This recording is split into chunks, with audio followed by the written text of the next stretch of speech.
सोचिए अगर आपके पास सिर्फ 10 पीसीस स्टॉक में हैं और आप गलती से 15 पीसीस सेल कर देते हैं।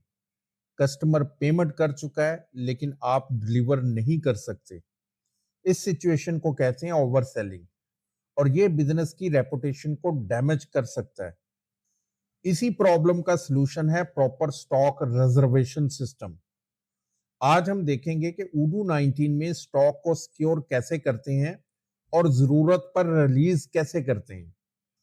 तो चलिए स्क्रीन पर चलते हैं और स्टेप बाय स्टेप समझते हैं उडू में स्टॉक को रिजर्व कैसे कर सकते हैं और अनरिजर्व करने के क्या मेथड हैं।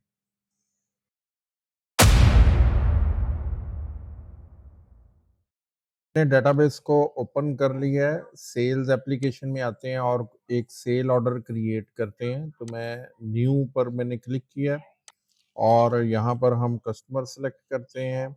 लेट्स से ये मैंने एक कस्टमर सेलेक्ट किया और उसके बाद प्रोडक्ट हम सेलेक्ट करते हैं। यहाँ पर कॉन्फ्रेंस शेयर मेरे पास एक प्रोडक्ट है, तो ये मैंने प्रोडक्ट सेलेक्ट की है और यहाँ पर मेरे पास दो वेरिएंट्स आ गए हैं। तो पहले वाला वेरिएंट हम सेलेक्ट कर लेते हैं और इसको मैं कंफर्म कर देता हूँ। अब जैसे ही मैंने कंफर्म किया है तो यहाँ पर क्वांटिटी हमारे पास एक है और इसके साथ ये ग्राफ में मेरे पास ये ग्रीन आ रहा है। तो इसका मतलब ये है कि स्टॉक अवेलेबल है, इस प्रोडक्ट का स्टॉक अवेलेबल है।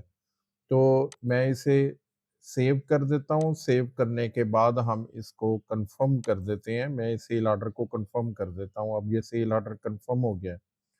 अब कंफर्म होने पर इसका डिलीवरी डॉक्यूमेंट भी क्रिएट हो गया है। तो मैं डिलीवरी डॉक्यूमेंट को ओपन करता हूँ और यहाँ पर मेरे पास ये टैग लग चुका है अवेलेबल का। इसका मतलब कि जो ये प्रोडक्ट है ये अवेलेबल है और साथ ही डिलीवरी का जो स्टेटस है वो रेडी में चला गया है। रेडी में जाने का मतलब ये है कि स्टॉक रिजर्व भी हो चुका है। प्रोडक्ट अवेलेबिलिटी पर भी ग्रीन अवेलेबल आ रहा है, ये टैग भी ग्रीन में आ रहा है अवेलेबल यहाँ पर, और प्रोडक्ट अवेलेबिलिटी भी हमारे पास यहाँ पर अवेलेबल ग्रीन में आ रहा है। और साथ ही ये डिमांड एक थी और इसके साथ जो क्वांटिटी है वो भी एक ही हो चुकी है। ऑटोमेटिकली रिजर्व होने के बाद असाइन हो चुका है। तो स्टॉक चूंकि अवेलेबल था इसलिए वो स्टॉक डिलीवरी को असाइन भी हो चुका है। अब अगर मैं इन्वेंटरी एप्लीकेशन में आ जाता हूँ, यहाँ से हम इन्वेंटरी एप्लीकेशन में आ जाते हैं। ये मेरे पास इन्वेंटरी एप्लीकेशन है। तो यहाँ पर ये डिलीवरी ऑर्डर्स के अंदर ये 29 टू डिलीवर ऑटोमेटिकली यहाँ पर रेडी हो चुकी हैं, रेडी स्टेज में जा चुकी हैं डिलीवरीज। ये वो डिलीवरीज हैं जिनका स्टॉक अवेलेबल है। तो अभी जो हमने सेल ऑर्डर क्रिएट किया था, मैं अगर वापस आता हूँ सेल ऑर्डर पर, तो ये सेल ऑर्डर नंबर 41 था। ये एसओ S0004 1। तो मैं इन्वेंटरी में यहाँ पर इन्वेंटरी में आते हैं और ये 29 टू डिलीवर, ये वो डिलीवरीज हैं जो कि रेडी स्टेज में हैं, जिनका स्टॉक ऑटोमेटिकली असाइन हो चुका है। तो 29 टू डिलीवर पर मैं क्लिक करता हूँ तो यहाँ पर ये जो सेल ऑर्डर नंबर 41, ये हमें यहाँ पर ये डिलीवरी नजर आ रही है जो कि रेडी स्टेज में है। अब दोबारा मैं सेल एप्लीकेशन को ओपन करता हूँ और यहाँ पर मेरा जो सेल ऑर्डर हमने क्रिएट किया था इसको मैं ओपन करता हूँ और इसके डिलीवरी में जाते हैं। तो अब इसका जो स्टेटस है वो वेटिंग स्टेज में आ रहा है। किसी वजह से स्टॉक लेट्स सपोज किसी वजह से असाइन नहीं हुआ, या जब सेल ऑर्डर कंफर्म किया था तब स्टॉक में अवेलेबल नहीं था, स्टॉक बाद में हमारे पास वेयर हाउस में रिसीव होता है, तो इसका स्टॉक वेटिंग में है। तो लेकिन यहाँ पर प्रोडक्ट बता रहा है कि प्रोडक्ट अवेलेबल है लेकिन डिलीवरी वेटिंग में है, किसी वजह से स्टॉक असाइन नहीं हुआ। तो फिर हमारे पास ये चेक अवेलेबिलिटी का ऑप्शन है। तो मैं यहाँ पर चेक अवेलेबिलिटी पर क्लिक करूंगा तो अब ये रेडी स्टेज में जा चुकी है, स्टॉक ऑटोमेटिकली अब रिजर्व हो चुका है। तो अगर स्टॉक रिजर्व ना हो तो हम इसको मैनुअली भी रिजर्व कर सकते हैं और अपनी डिलीवरी को प्रोसेस कर सकते हैं। तो अब हम ये देखते हैं कि ये रिजर्व और अनरिजर्व को हम अपने कंट्रोल में कैसे कर सकते हैं, अगर हमने मैनुअली रिज़र्व करना है तो वो हम कैसे कर सकते हैं। अभी ये 41 ऑर्डर का पहले जब मैंने इसको कंफर्म किया था तो ये ऑटोमेटिकली रिज़र्व हो गया था, लेकिन उसके बाद ये वेटिंग में शो करवा रहा था। बेसिकली वेटिंग में इसलिए शो करवा रहा था क्योंकि यहाँ पर एक्शंस के अंदर मेरे पास यहाँ पर ऑप्शन है अनरिज़र्व का, तो मैंने इसको मैनुअली अनरिज़र्व कर दिया था। जब आप अनरिज़र्व करेंगे तो ये वेटिंग में अंदर चला जाएगा, ये रेडी स्टेज से निकल जाएगा और यहाँ पर क्वांटिटी भी 0 हो जाएगी। इसका मतलब ये है कि अब ये स्टॉक रिज़र्व इस डिलीवरी के साथ नहीं रहा। तो यहाँ पर मैं वापस इन्वेंटरी एप्लीकेशन में आ जाता हूँ, ये इन्वेंटरी एप्लीकेशन और इसके अंदर ये डिलीवरी ऑर्डर्स। अब यहाँ पर मेरे पास इस वक़्त 28 ऐसी डिलीवरीज़ हैं जो कि जिनका स्टॉक रिज़र्व हो चुका है और वो रेडी स्टेज में है। लेकिन यहाँ पर वेटिंग में 4 हैं और उसके बाद जो बैक ऑर्डर है वो 1 है, लेट 31 है, तो वेटिंग में 4 हैं, 28 डिलीवरीज़ का स्टॉक रिज़र्व हो चुका है। अब मैं अगर यहाँ पर क्लिक करता हूँ और मैनुअली हम स्टॉक को रिज़र्व करना चाहते हैं, तो मैं यहाँ पर डिलीवरीज़ को सिलेक्ट करता हूँ। ये मैंने डिलीवरीज़ को सिलेक्ट कर लिया जितने भी रिज़र्व हो चुकी हैं और यहाँ पर अनरिज़र्व पर हम क्लिक कर देता हूँ पहले ताकि मेरे पास सारा स्टॉक अनरिज़र्व हो जाए। अब ये मैंने इसको अनरिज़र्व कर दिया और इन्वेंटरी ओवरव्यू में वापस आ जाता हूँ। अब कोई भी ऐसी डिलीवरी नहीं है जो कि हमारे पास वैलिडेट होने वाली है या फिर जो रेडी है, जिसका स्टॉक रिज़र्व हो चुका है। अब ये सारा स्टॉक मैंने अनरिज़र्व करवा दिया है, मीन्स मैंने ये स्टॉक रिलीज़ करवा दी है। अब हमारे पास अगर तो मैनुअली स्टॉक को रिज़र्व करना है, तो यहाँ पर ये देखें कि पहले वेटिंग के अंदर 4 थी, अब ये 32 वेटिंग में चली गई हैं। तो मैं वेटिंग पर क्लिक करता हूँ, अब मेरे पास ये सारी वो डिलीवरीज़ आ गई हैं, जो कि हम प्रोसेस करना चाह रहे हैं। अब इसमें अगर हमने मैनुअली प्रोसेसिंग करनी है, तो यहाँ पर मैं बल्क में भी कर सकता हूँ, 1, 2, 3, 4 ये मैंने डिलीवरी सेलेक्ट कर ली है और उसके बाद मैं यहाँ पर चेक अवेलेबिलिटी पर सिंपल क्लिक करता हूँ। तो ये चेक अवेलेबिलिटी पर मैंने क्लिक किया, जैसे ही मैंने चेक अवेलेबिलिटी पर क्लिक किया, ये 4 जो डिलीवरी थी इसमें से निकल गई। तो अब ये 28 रिकॉर्ड्स रह गए हैं। मैं अगर इन्वेंटरी ओवरव्यू में वापस आता हूँ तो 4 डिलीवरीज अब रेडी स्टेज में हैं। इनको हम प्रोसेस कर सकते हैं और बाकी हमारे पास वेटिंग में है, 28 स्टिल वेटिंग में है। तो मैं यहाँ पर क्लिक करता हूँ और उसके बाद रैंडमली हम कुछ और डिलीवरीज सेलेक्ट करते हैं। ये 1, 2, 3 और 41 को भी मैं इंक्लूड कर लेता हूँ सेल ऑर्डर 41 के against. And again check availability पर क्लिक करता हूँ। अब ये 25 रह गई हैं, 3 और मैंने सेलेक्ट कर लिए हैं। अब 72 डिलीवर है, तो ये 72 डिलीवर हमारे पास इसका स्टॉक आ चुका है। अब मैं वापस इन्वेंटरी ओवरव्यू में आ जाता हूँ और यहाँ पर ये 25 वेटिंग में है और 7 हम रेडी कर सकते हैं। अब अगर हम ऑटोमेटिक स्टॉक को रिजर्व करना चाह रहे हैं तो हमारे पास यहाँ पर ऑप्शन है ऑपरेशंस प्रोक्योरमेंट रन शेड्यूलर। तो प्रोक्योरमेंट रन शेड्यूलर को अगर हम मैनुअली किसी वजह से समटाइम्स स्टॉक हमें रिसीव हुआ है और अभी असाइन नहीं हुआ तो फिर भी हम इसको मैनुअल ऑप्शन को यूज कर सकते हैं प्रोक्योरमेंट रन शेड्यूलर।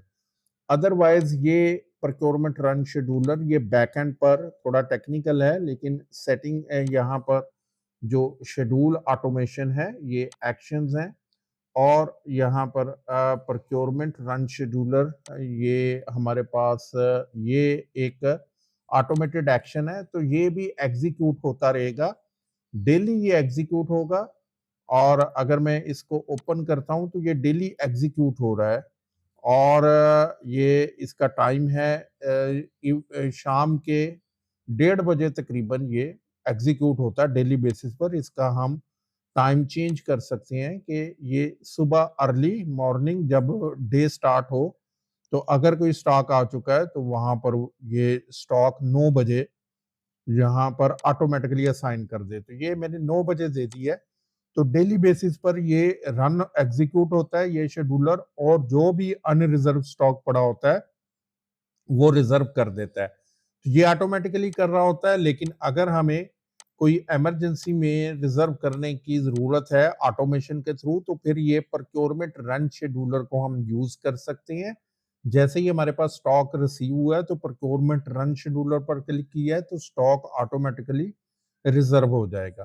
अभी हमारे पास 7-2 डिलीवरीज़ हैं, ये रेडी स्टेज में है, तो अब मैं ऑपरेशंस में आता हूँ और प्रोक्योरमेंट रन शेड्यूलर पर क्लिक कर देता हूँ।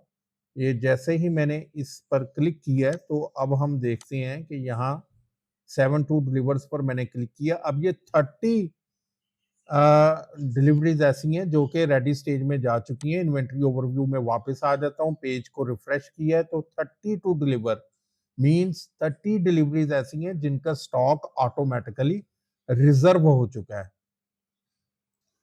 तो ये हमारे पास मैकेनिज्म है, हम मैनुअली रिजर्व कैसे कर सकते हैं स्टॉक और ऑटोमेटेड स्टॉक को कैसे रिजर्व कर सकते हैं। अब ये भी सूरत हाल हो सकती है कि हम किसी स्टॉक को प्रायोरिटी बेसिस पर रिजर्व करवाना चाहें, तो उसके लिए हम क्या करेंगे। तो अब मैं वापस सेल्स एप्लीकेशन में आता हूँ, ये मेरे पास सेल्स एप्लीकेशन है और यहाँ पर एक न्यू ऑर्डर हम क्रिएट करते हैं और कस्टमर सेलेक्ट करता हूँ, मैं डॉक्टर ऑफिस सेलेक्ट कर लेता हूँ और यहाँ पर ऐड अ प्रोडक्ट करते हैं। प्रोडक्ट है जी, ये हमारे पास डेस्क ऑर्गेनाइजर एक प्रोडक्ट है। ये डेस्क ऑर्गेनाइजर डेस्क ये ऑर्गेनाइजर प्रोडक्ट मैंने सेलेक्ट कर ली है और इसको मैं सेव करता हूँ, लेकिन ये रेड मेरे पास सिग्नल आ गया है, यहाँ पर साइन आ गया है क्योंकि प्रोडक्ट अवेलेबल नहीं है, स्टॉक में अवेलेबल नहीं है। मैं इसको कंफर्म कर देता हूँ। अब ये 44 डॉक्टर ऑफिस 44 जो सेल ऑर्डर नंबर है ये जनरेट हो गया है। अब एक और ऑर्डर इसी प्रोडक्ट के साथ मैं यहाँ पर जनरेट कर देता हूँ, मैं डुप्लीकेट कर देता हूँ और यहाँ पर जो कस्टमर है वो हम लाइट सब सेलेक्ट कर लेते हैं और मैं इसको सेव कर देता हूँ और कंफर्म कर देता हूँ। अब ये दोनों ही स्टॉक रिजर्व नहीं होंगे, अगर मैं डिलीवरीज में जाता हूँ, ये लाइट्स अप की डिलीवरी में जाता हूँ, तो ये भी वेटिंग स्टेज में है क्योंकि मटेरियल अवेलेबल नहीं है। ये इसका स्टॉक अवेलेबल नहीं है, इस प्रोडक्ट का डेस्क ऑर्गेनाइजर का नॉट अवेलेबल है, यहाँ भी प्रोडक्ट की अवेलेबिलिटी नॉट अवेलेबल आ रहा है और क्वांटिटी यहाँ पर असाइन भी नहीं हुई। और अगर मैं 44 को ओपन करता हूँ, ये 45 है और इसी तरह अगर मैं 44 को ओपन करता हूँ और डिलीवरीज में आ जाता हूँ, तो यहाँ पर भी इसका स्टेटस भी वेटिंग में है। अब इसका स्टॉक जब हम इंटर करेंगे, स्टॉक वेयरहाउस में लेकर आएँगे, तो मैं यहाँ पर ये चाहता हूँ कि ये 44 ये पहले डिलीवरी ये पहले ऑर्डर कन्फर्म हुआ है, तो FIFO मेथड के थ्रू उडू इसको पहले स्टॉक असाइन कर देगा और इसको बाद में कर देगा। लेकिन मैं ये चाहता हूँ कि स्टॉक जब भी हमारे पास आए, तो ये 45 जो है ये प्रायोरिटी पर मैंने डिलीवरी करनी है, तो इसको स्टॉक पहले असाइन हो। तो मैं 45 को ओपन करता हूँ और ये डिलीवरी में आ जाता हूँ। मैनुअली मैं यहाँ पर मार्क करने जा रहा हूँ, ये मेरे पास है प्रायोरिटी का ऑप्शन है कि ये अर्जेंट बेसिस पर मैंने डिलीवरी करनी है। ठीक है, तो यहाँ पर मैंने इसको मार्क कर दिया है। अब हम स्टॉक इसका एंटर करते हैं और देखते हैं कि इसका इम्पैक्ट क्या आएगा। तो मैं इन्वेंटरी में आ जाता हूँ और यहाँ पर प्रोडक्ट के अंदर और डेस्क ऑर्गेनाइजर जो प्रोडक्ट है, ये डेस्क ऑर्गेनाइजर को मैंने ओपन किया है और यहाँ पर ये 2 क्वांटिटी फोरकास्टेड में दिखा रहा है क्योंकि 2 ही सेल ऑर्डर हमने क्रिएट किए थे। तो मैं इसको ओपन करता हूँ और यहाँ पर अपडेट क्वांटिटी करता हूँ और सिर्फ एक क्वांटिटी हम यहाँ पर एंटर करते हैं। ये एक क्वांटिटी मैंने यहाँ पर असाइन कर दी है। अब सिस्टम के अंदर इम्पैक्ट देखते हैं सेल ऑर्डर्स क्या असाइन हो चुका है। तो मैं वापस आता हूँ सेल्स एप्लीकेशन में और यहाँ पर 44 को मैं ओपन करता हूँ और इसकी डिलीवरी को देखते हैं, ये वेटिंग स्टेज में है अभी तक। और उसके बाद 45 को मैं देखता हूँ और इसकी डिलीवरी को मैं ओपन करता हूँ, तो ये रेडी स्टेज में जा चुकी है। तो स्टॉक को हाई अर्जेंट मार्क करने के बाद इसको प्रायोरिटाइज कर देंगे, तो फिर जो स्टॉक रिजर्व है वो हाई प्रायोरिटी डिलीवरीज को पहले असाइन होगा, जबकि जो लो प्रायोरिटी डिलीवरीज होंगी उनको बाद में रिजर्व करेगा। तो दोस्तों, आज हमने सीखा कि उडू 19 में स्टॉक रिजर्व और अनरिजर्व कैसे करते हैं। अगर आपको ये वीडियो हेल्पफुल लगी हो तो लाइक करें, शेयर करें और चैनल को सब्सक्राइब करें। अगर कोई सवाल हो तो कमेंट सेक्शन में पूछ सकते हैं।